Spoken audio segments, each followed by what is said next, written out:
ఉన్నది కాబట్టి మీకు ముఖ్యమైన విషయం తెలియజేస్తున్నాం. పోయిన సంవత్సరం విజయదశమికి బంగారు కిరీటం చేయించాలని సంకల్పం చేసి నేను 14 లక్షలు ఇచ్చాను. భక్తులందరూ కూడా వెంటనే స్పందించి 7 లక్షలు ఇచ్చారు.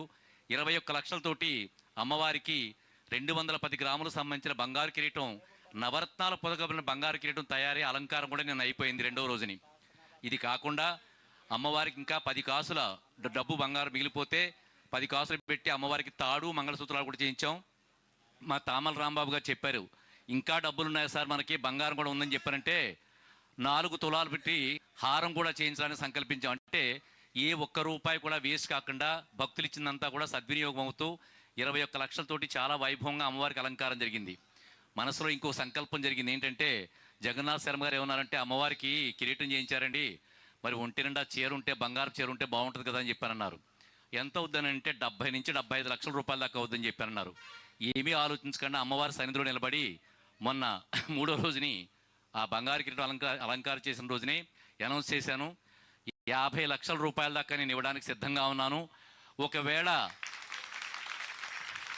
20 లక్షల రూపాయలు కూడా పోగుపడకపోతే కూడా భక్తులు ఎంత ఇస్తే అంతతోటి మిగతా సింహభాగం అంతా నేనే వేసుకుని, అది 60 లక్షలైనా 65 లక్షలైనా నేనే పెడతాను. అంటే ఇప్పుడు అమ్మవారికి చుట్టుపక్కల గ్రామాల్లో అన్ని గ్రామాలు మనవే, కానీ గోకవరం యొక్క వైభవాన్ని ఢిల్లీ దాకా తీసుకెళ్ళాలి, ప్రపంచవ్యాప్తంగా తీసుకెళ్లాలనే సంకల్పంతో నేను ఈ దీవి చౌక్ సన్నిధిలో పనిచేస్తున్నాను.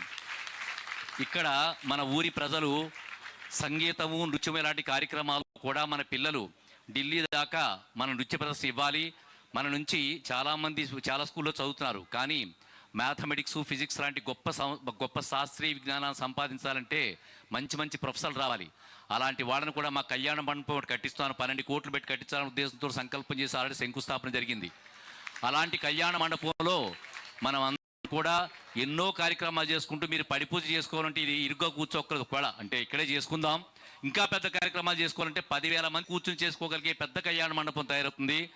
దానికి నా మేనలుడు అయ్యప్ప, తామాల రాంబాబు గారు, ఎనకోటి దొర గారు, పంతులు గారు, వర్షాల ప్రసాద్ గారు, మన ముఖ్యంగా నేను పేరున చెప్తున్న పెద్దలు గారు, దేవీ చౌక్ కమిటీ సభ్యులు ఎవరు ఉన్నారో వీళ్ళందరూ నాకు తెలుసు. వాళ్ళందరి పేర్లు చెప్పాలంటే సమయాభావం కాబట్టి వాళ్ళందరూ సహకారంతో కలిపి చేసుకుంటున్నాం. మీ అందరికీ ఈ విషయాన్ని తెలియజేయడానికి మీ సమయాన్ని వాడుకున్నాను. దీనికి ఇది వరకు మనకేంటంటే ఇలాగ టెంపరవరీగా వేసే అస్తమాన్ని ఇప్పేయడం జరుగుతుంది. దీనికి ఒక షెడ్డును కూడా ఏర్పాటు చేయమని చెప్పి జగన్నాథ్ శర్మ గారు చెప్పారు.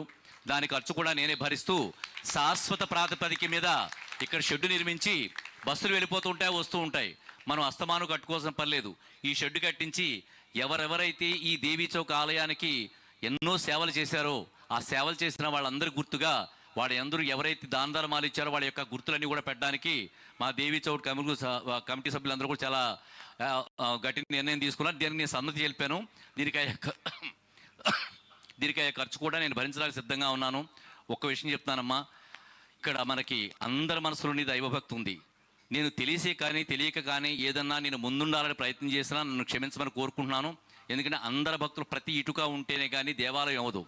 మనం అన్ని మతాల వాళ్ళని, అన్ని వర్గాల వాళ్ళని మనం గౌరవిస్తాం. ఇస్లాం అయినా క్రైస్తవులను గౌరవిస్తాం.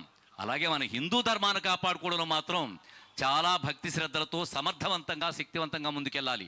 ఎవరైనా హిందూ మతం గురించి మాట్లాడితే రాజ్యాంగబద్ధంగా, చట్టబద్ధంగా ఎదుర్కొందాం. అంతేగాని ఎవరి మీద మానసికంగా, శారీరక హింసకు దిగొద్దు. నేను ఎందుకు చెప్తాను ఇది మాట, రాబోయే కాలంలో హిందూ ధర్మం మీద చాలా పెద్ద పోరాటం చేయబోతున్నాను.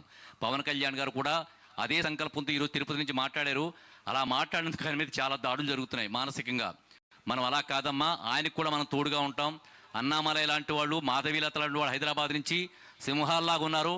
మనం ప్రతి ఒక్కరు కూడా ఛత్రపతి శివాజీలాగా ఉంటూ అమ్మవారిని పూజ చేసి అక్షంతలు ఎత్తుమీ తీసుకుని ప్రశాంతం గొప్పది కాదమ్మా.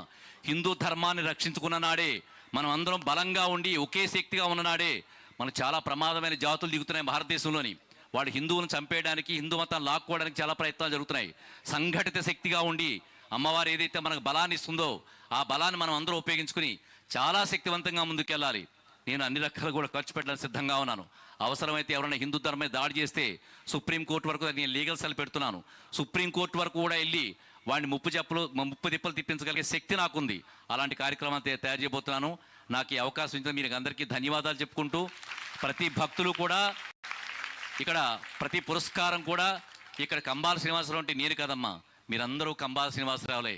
ఇక్కడ ఏదైనా పురస్కారం వచ్చినా మీకు అందరికీ చెందినట్టే. మీ అందరి భక్తికి నమస్కారం తెలియజేస్తూ జై దుర్గా మాతాకి, జై దుర్గా మాతాకి, జై దుర్గా మాతాకి.